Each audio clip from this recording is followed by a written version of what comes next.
ओम शांति। नमस्कार। मैं Vijay Grover as a yoga teacher I use to teach the meditation and I provides the counselling also. पहला सुख निरोगी काया। इसके ऊपर मैं आपको बताने जा रहा हूँ कि हम शरीर के स्वास्थ्य को किस प्रकार ठीक रख सकते हैं। शरीर के स्वास्थ्य को ठीक रखने के लिए हमारे ऋषि मुनियों ने 3 प्रकार की खोज करी: 7 चक्र, कुंडलिनी जागरण, अष्टांग योग। तो 7 चक्रों के अंदर जो ऋषि मुनियों ने खोज करी, मूलाधार चक्र जो सबसे नीचे से शुरू होता है, मणिपुर चक्र, अनाहत चक्र, आज्ञा चक्र, सहस्त्रार चक्र। जो सबसे ऊपर चक्र होता है उसको बोलते हैं सहस्त्रार। जो सिर के ऊपर वाले हिस्से पर बच्चे का जो तालू होता है, इस जगह पर जब हल्की हल्की पीड़ा आती है और एक कटोरा महसूस होता है सिर के ऊपर, उस समय हमारा सहस्त्रार चक्र खुलता है। तो 3 प्रकार की खोज करी: 7 चक्र। कुंडलिनी जागरण के अंदर 2 प्रकार की खोज करी।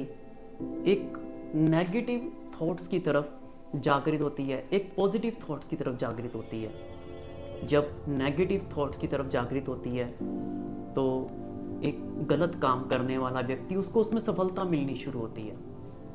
अच्छे कर्म करने वाले व्यक्ति को पॉजिटिव थॉट्स की नाड़ी जागृत होती है कुंडलिनी जागरण के अंदर।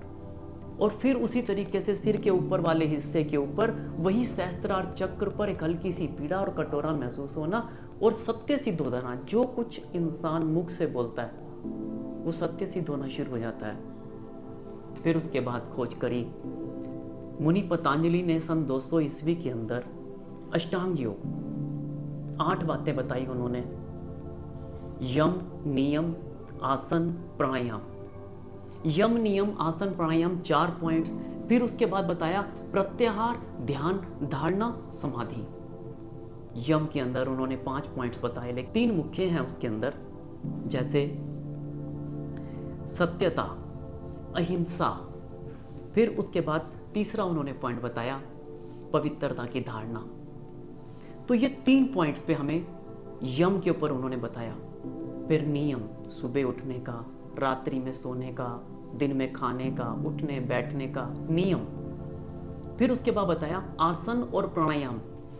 अगर शरीर के बॉडी को फ्लेक्सिबल करना है, आसन तो करने ही पड़ेंगे। फिर बताया प्राणायाम।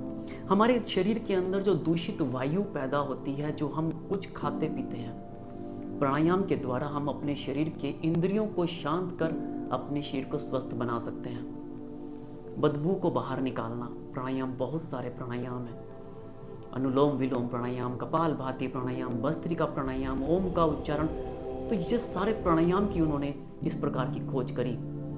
फिर उसके बाद बताया प्रत्याहार। प्रत्याहार मतलब जो आहार मेरे प्रतिकूल है, जो मेरे मन को शांत रखता है, जो मेरी इंद्रियों को शांत करता है, जिससे मेरा मन शांत रहता है। हमें केवल वही भोजन खाना चाहिए जो हम भगवान को भोग लगा सकते हैं। दूसरे अन्न का हमें सेवन नहीं करना चाहिए। क्यों?